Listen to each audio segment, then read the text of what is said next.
Hello everyone and welcome back. आज हम industrial sector के बारे में बात करेंगे। हम पिछले क्लास में एग्रीकल्चर के बारे में पढ़े। एग्रीकल्चरल सेक्टर में किस तरीके से एक्सप्लॉयटेशन हुआ, हमारा इंडिपेंडेंस के टाइम पे हमारे एग्रीकल्चर सेक्टर का क्या हालत था। हम पिछले 2 क्लासेस में एग्रीकल्चर के बारे में ही पढ़ रहे थे। आज हम इंडस्ट्रियल सेक्टर के बारे में पढ़ेंगे कि जो ब्रिटिशर्स आए थे वो इंडस्ट्रियल सेक्टर को किस तरीके से डिस्ट्रॉय किए। ठीक है, चलो फटाफट से शुरू करते हैं। शुरू करने से पहले डिस्क्रिप्शन बॉक्स में मोबाइल एप्लीकेशन का लिंक है, उसे जरूर से डाउनलोड कर लेना और नीचे ग्रुप्स के लिंक दिए गए हैं, उस ग्रुप के लिंक को भी जरूर से डाउनलोड जाकर चेक कर लेना और ग्रुप ज्वाइन कर लेना। ठीक है, चलो फटाफट से। Industrial sector on the above of independence. Industrial sector on the above of independence. Independence के टाइम पर हमारे इंडस्ट्रियल सेक्टर का क्या हालत था, आज हम वो डिस्कस करने जा रहे हैं। ठीक है, अगर तुम इंडस्ट्रियल सेक्टर की बात करो तो तुम्हें क्या लगता है, क्या हालत अच्छा होगा या हालत बुरा ही होगा? सर ऑब्वियस सा बात है, हालत तो बुरा ही होना है। ब्रिटिशर्स आए थे, जब वो लोग एग्रीकल्चर को नहीं छोड़े तो वो इंडस्ट्रीज को क्या छोड़ेंगे? तो इंडस्ट्रीज का भी हमारा हालत बहुत बुरा था। लेकिन इंडस्ट्रीज के अंदर हम 2 प्रकार से पढ़ेंगे, 2 पॉइंट्स पढ़ेंगे। एक तो हमारे हैंडीक्राफ्ट्स के बारे में पढ़ेंगे हम लोग, और दूसरा हम लोग बाकी इंडस्ट्री मतलब मॉडर्न इंडस्ट्रीज के बारे में पढ़ेंगे। तो हमारा हैंडीक्राफ्ट जो वर्ल्ड फेमस था उस टाइम पर, इंडिया में हैंडमेड प्रोडक्ट जो हैंडीक्राफ्ट्स था, जो कपड़ा वपड़ा वो लोग हैंड से बुनाई, बुनकार लोग थे, वो लोग कपड़ा बनाते थे, वो लोग अच्छे अच्छे डिजाइन बनाते थे और बहुत सारे हैंडीक्राफ्ट प्रोडक्ट्स वो लोग बनाते थे और वो पूरे वर्ल्ड में फेमस था। इंडिया में तो लोग हैंडीक्राफ्ट्स ही यूज करते थे, ये सब शर्ट पैंट टी शर्ट वगैरह लोग जानते ही नहीं थे, ये मशीन मेड प्रोडक्ट तो जानते ही नहीं थे लोग। लोग हमेशा से हैंडीक्राफ्ट ही यूज करते थे और पूरा इंडिया तो हैंडीक्राफ्ट यूज करता ही था, प्लस हम लोग बहुत सारा हैंडीक्राफ्ट्स को अलग अलग कंट्री में एक्सपोर्ट भी करते थे। और पूरे वर्ल्ड में जब भी हैंडीक्राफ्ट का बात आता था तो इंडिया सबसे आगे रहता था, इंडिया सबसे ज्यादा फेमस था हैंडीक्राफ्ट में। और उसी हैंडीक्राफ्ट को ये ब्रिटिशर्स आकर पूरा का पूरा डिस्ट्रॉय कर दिए। मतलब इतना डिस्ट्रॉय कर दिए कि फॉरेनर तो छोड़ो, इंडिया के लोग भी उसको यूज करना बंद कर दिए। इंडिया के अपने लोग जो पहले इंडिया में बना हैंडीक्राफ्ट यूज करते थे, अब वो लोग ब्रिटिश से आया British made goods, machine made goods को यूज करना शुरू कर दिए और ब्रिटिशर्स का इससे प्रॉफिट बढ़ने लगा, ब्रिटिश प्रोडक्ट का डिमांड बढ़ने लगा, उन्हें मजा आने लगा, इंडिया का पूरा हैंडीक्राफ्ट डैमेज हो गया। तो इसके बारे में हम पूरा पढ़ने वाले हैं हमारा इस पॉइंट में। और दूसरा इसका जो सेकंड पार्ट है वहां पर हम पढ़ेंगे मॉडर्न इंडस्ट्रीज के बारे में। जो मॉडर्न इंडस्ट्री मतलब उस टाइम पर iron and steel industry, capital goods industry, ये सारे इंडस्ट्रीज का क्या हालत था वो भी हम लोग देखेंगे। ठीक है, आओ फटाफट से पढ़ते हैं। Systematic de industrialization in the terms that describe the status of industrial sector during the British rule. The motive behind systematic deindustrialization during the British rule was twofold. 2 important motive था। पहला motive to exploit India, India को exploit करना था। India's wealth of raw material, हमारा सारा raw material को लेकर जाएंगे, हमें एक्सप्लॉइट करेंगे, हमारा सारा रॉ मटेरियल अपने कंट्री ले जाएंगे। रॉ मटेरियल ले जाएंगे तो क्या होगा, इंडिया में प्रोडक्शन नहीं होगा। प्रोडक्शन कहां होगा, उनके कंट्री में होगा, ब्रिटेन में होगा। Wealth of raw material and primary product like cotton and jute, it was required to fulfill the emerging needs of industrial input in wake of industrial revolution in Britain। उस time पर जब Britain India के ऊपर कब्जा किया था, Britishers लोग India के ऊपर कब्जा किए थे, उस टाइम पर ब्रिटेन में इंडस्ट्रियल रिवॉल्यूशन चल रहा था। वहां पर इंडस्ट्रीज आ रहे थे, नए नए हर रोज बड़े बड़े इंडस्ट्रीज खुल रहे थे और उस इंडस्ट्री को रॉ मटेरियल का शॉर्टेज था और वो रॉ मटेरियल का रिक्वायरमेंट वो लोग इंडिया को एक्सप्लॉइट करके पूरा करने का कोशिश किए। और क्या किए, अच्छा चलो इंडस्ट्रीज तो बैठा रहे थे वो लोग ब्रिटेन में, रॉ मटेरियल नहीं था, इंडिया से ले गए। अब जब वो इंडस्ट्रीज बैठा लिए, प्रोडक्शन कर लिए, अब बहुत सारा आउटपुट जनरेट हो गया, उनके पास कोई कस्टमर भी नहीं था आउटपुट को खरीदने के लिए। तो अब वो लोग अगेन क्या किए, अगेन वो ही सारे फिनिश गुड्स को रिटर्न इंडिया में लेकर आए और इंडिया के लोगों को बेचना शुरू कर दिए। मतलब हमारा माल हम ही को बेच दिए। तो exploit India as a potential market for industrial product of Britain. This systematic de industrialization led to, पहला डिक्लाइन इन हैंडीक्राफ्ट, हमारा जो हैंडीक्राफ्ट था वो डिके हो गया। क्या डिके हुआ, कैसे डिके हुआ, तुम सोच कर देखो, हम हैंडमेड प्रोडक्ट पहन रहे हैं, हम हैंडमेड प्रोडक्ट यूज कर रहे हैं, ब्रिटेन से मशीन मेड प्रोडक्ट आ रहा है, ऑब्वियस सा बात है machine made product handmade product के मुकाबले ज्यादा सुपीरियर क्वालिटी का होगा, ज्यादा अच्छा फिनिशिंग होगा। प्लस वो लोग क्या करते थे, हमसे रॉ मटेरियल ड्यूटी फ्री ले जाते थे अपने कंट्री, वहां पर प्रोडक्शन करते थे और फिर रिटर्न जब लेकर आते थे वो भी ड्यूटी फ्री था। ड्यूटी फ्री मतलब टैक्स नहीं लगता था उस पर। अगर रॉ मटेरियल पे भी टैक्स नहीं लगेगा, फिनिश गुड्स पर भी टैक्स नहीं लगेगा, तो ओवरऑल जो प्रोडक्ट है वो सस्ता होगा। और जब ओवरऑल प्रोडक्ट सस्ता होता था तो इंडिया का हैंडीक्राफ्ट महंगा होता था, और दोनों के कंपैरिजन में लोगों को लगने लगा ब्रिटिश का जो गुड्स आ रहा है वो सस्ता भी है और अच्छे क्वालिटी का भी है, और उससे हमारा हैंडीक्राफ्ट धीरे धीरे यूज होना पूरा बंद हो गया। क्लियर है बात? तो इससे क्या हुआ, decline of handicraft industries and a consequent massive unemployment, the penetration of British goods in the Indian market, और उनका गुड्स इंडियन मार्केट में बिकना शुरू हो गया। एक तो हमारा हैंडीक्राफ्ट पूरा डिक्लाइन हो गया और दूसरा उनका प्रोडक्ट इंडिया के अंदर में बिकना शुरू हो गया। ठीक है, the poor state of industrial sector during the British rule is highlighted by the following points. देखो, सबसे पहला, फर्स्ट जो सबसे इंपॉर्टेंट है, डीके ऑफ हैंडीक्राफ्ट। हमारा हैंडीक्राफ्ट पूरा डीके हो गया। डीके होना मतलब हमारा हैंडीक्राफ्ट पूरा बंद हो गया बिकना। हैंडीक्राफ्ट में क्या होता था, दो प्रॉब्लम आते थे। जैसे कि पहला प्रॉब्लम ये था, वो लोग हमसे रॉ मटेरियल ले गए तो टैक्स फ्री लेकर गए, मतलब सस्ते दामों में रॉ मटेरियल ले गए हमसे, उनके कंट्री में प्रोडक्शन किए, और जब फिनिश गुड्स लेकर आए वो भी टैक्स फ्री। जब ये दोनों टैक्स फ्री था तो ओवरऑल जो प्रोडक्ट था, जो मशीन मेड प्रोडक्ट था, वो सस्ता था, और वो सस्ता होने के कारण इंडिया में ज्यादातर लोग वही यूज करना शुरू कर दिए, मशीन मेड प्रोडक्ट को यूज करना शुरू कर दिए। उससे हुआ क्या प्रॉब्लम, धीरे धीरे इंडिया का हैंडीक्राफ्ट मार्केट में बिकना बंद हो गया।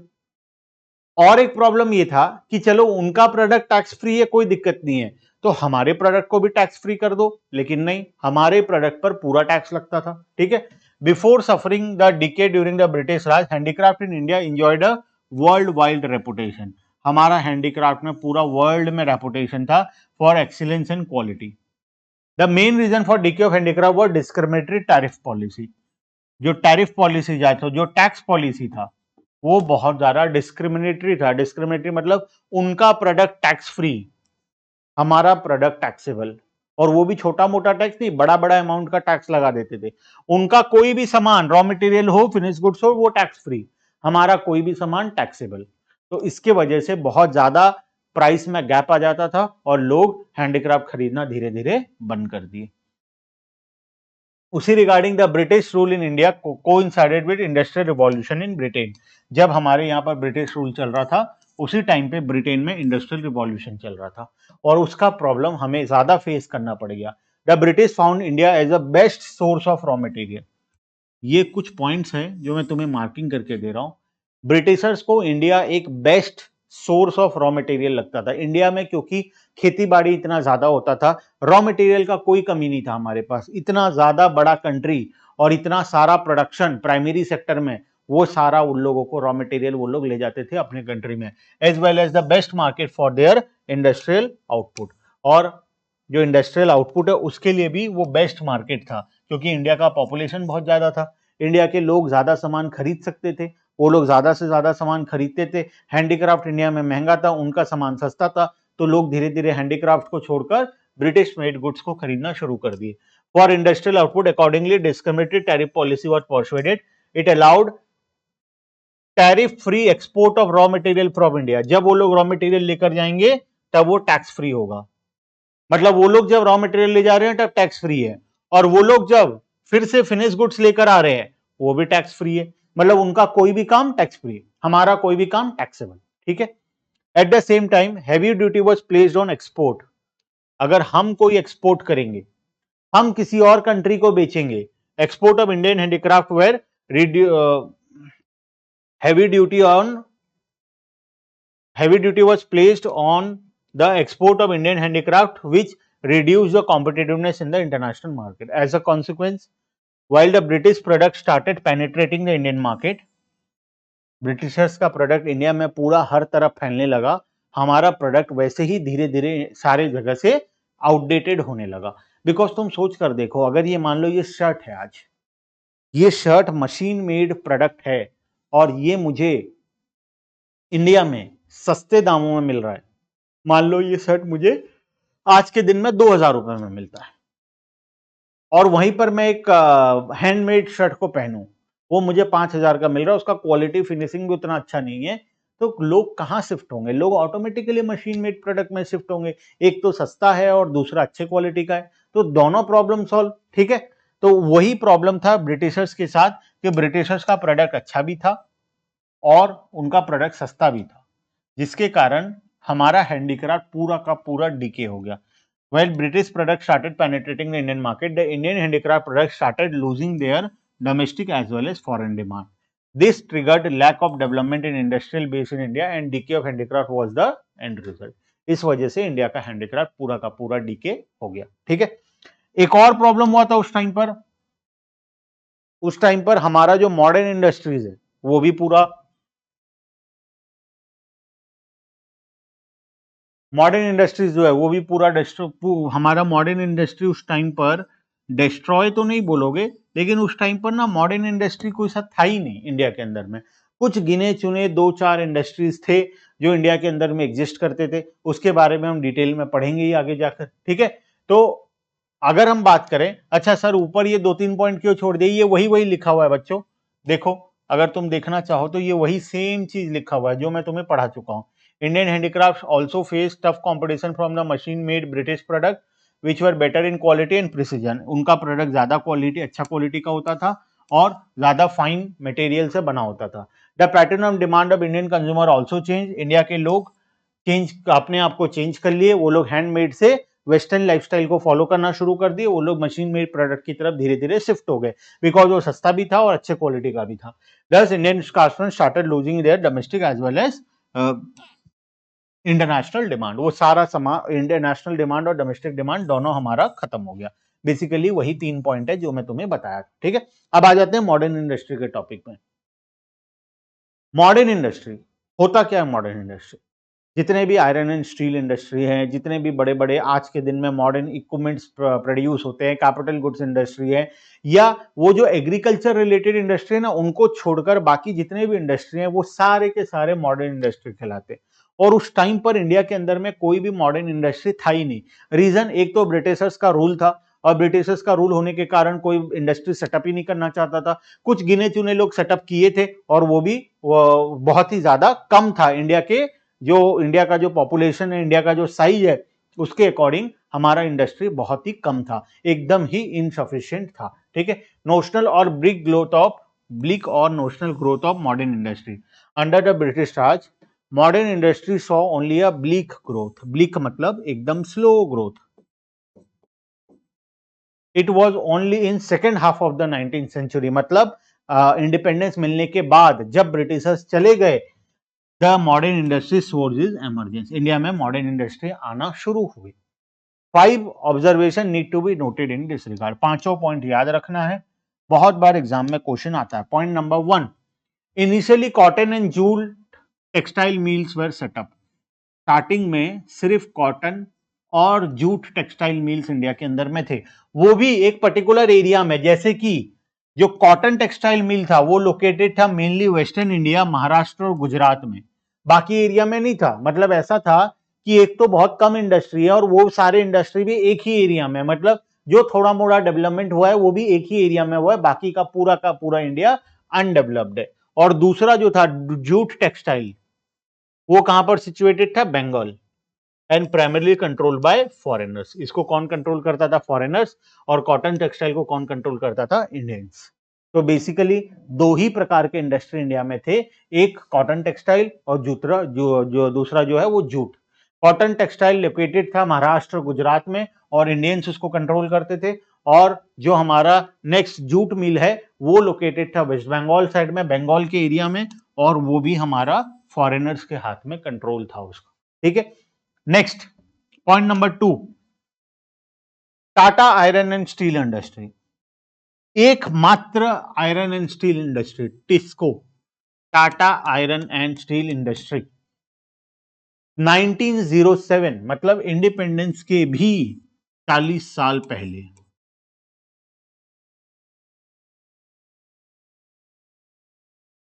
इंडिपेंडेंस से भी 40 साल पहले वो सेटअप कर लिए थे।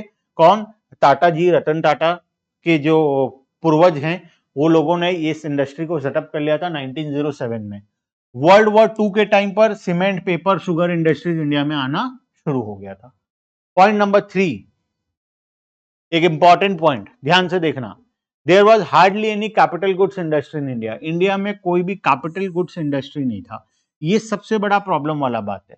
कैपिटल गुड्स का मतलब होता है मशीन्स, और तुम्हारे पास अगर मशीन बनाने का ही टेक्नोलॉजी नहीं है तो फिर तुम प्रोडक्शन कहां से करोगे? तुम अगर मशीन के लिए ही ब्रिटिशर्स के ऊपर डिपेंडेंट हो और वो लोग तुम्हें मशीन कभी भी टाइमली प्रोवाइड नहीं करेंगे, जिसके कारण तुम्हारी कंट्री में कभी भी प्रोडक्शन एक्टिविटी हो ही नहीं पाएगा। तो हमारे पास उस टाइम पर कोई भी कैपिटल गुड्स इंडस्ट्री नहीं था। छोटा से छोटा मशीन अगर चाहिए तो वो हमें इंपोर्ट करना पड़ता था, हमारे पास मशीन बनाने का कोई भी फैक्ट्री इंडिया में नहीं था। Capital goods industry produce goods like machines and industrial plant which are used for further industrialisation.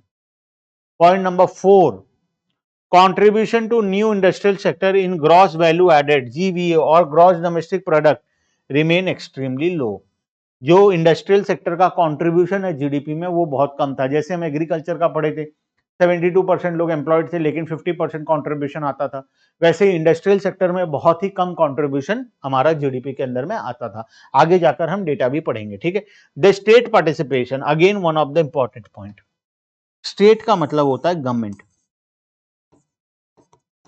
Government का पार्टिसिपेशन इंडस्ट्रियलाइजेशन में बहुत जरूरी था। रीजन क्या है सुनो, इंडिया एक गरीब कंट्री है, स्टैग्नेंट और बैकवर्ड है। उस टाइम पर लोगों के पास उतना पैसा नहीं था तो डेवलपमेंट करने के लिए, इन्वेस्टमेंट करने के लिए, कुछ गिने चुने लोगों के पास थोड़ा मोड़ा पैसा था इन्वेस्टमेंट करने के लिए, फिर भी वो लोग इन्वेस्टमेंट करने से डरते थे बिकॉज इंडिया में किसी भी प्रोडक्ट का डिमांड नहीं था। डिमांड ही नहीं होगा तो कौन प्रोडक्शन करेगा? हर कोई डरेगा इंडस्ट्री बैठाने के लिए, और कोई इंडस्ट्री बैठाना ही नहीं चाहता था। एक तो मेजोरिटी 99% ऑफ द इंडियंस के पास पैसा ही नहीं था इंडस्ट्री बैठाने के लिए। जो 1% लोगों के पास पैसा था उनके पास करेज नहीं था, उतना उनके पास साहस नहीं था कि वो लोग बड़े बड़े इंडस्ट्री को बैठा पाए। कुछ 2 4 5 ही लोग थे, टाटा, अंबानी, अदानीज, यही लोग थे कुछ लोग जिन लोगों ने उस टाइम पर इंडस्ट्रीज को सेटअप किया था बिना डरे।